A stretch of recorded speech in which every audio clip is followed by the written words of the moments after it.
बघा, मंत्रिमंडळ बैठकीमध्ये काही विषय आलेला नाही, परंतु माननीय केशवकर साहेबांनी विषय रेखण्याचा प्रयत्न केला, परंतु त्या विषयाला जास्त त्याचं महत्त्व दिलं गेलं नाही.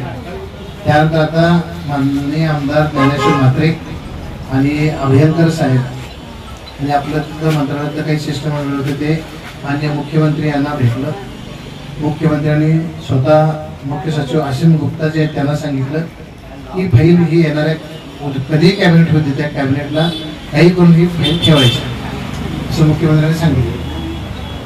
आणि त्यानंतर आज संध्याकाळी माननीय मुख्यमंत्री आणि दोन्ही उपमुख्यमंत्री यांची आपल्या विषयावर फक्त टप्पावाढीच्या विषयावरती बैठक आहे.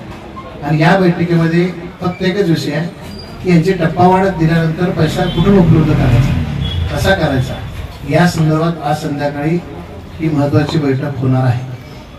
त्यानंतर माननीय शिक्षण मंत्री बाहेर आल्यानंतर आपल्या माननीय आमदारांनी हा असलेल्या उपस्थित असलेल्या शिक्षकांना सांगितलं की येणाऱ्या मंत्रिमंडळ बैठकीत जर विषय झाला नाही तर तुमच्यासोबत मी स्वतः आंदोलनाला बसेन, जर झाला नाही तर. हे शिक्षण मंत्र्यांनीच आहे.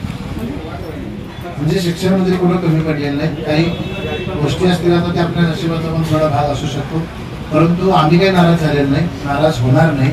आमची लढाई काही थांबलेली नाही, थांबणार नाही. जोपर्यंत घेणार नाही तोपर्यंत उठणार नाही.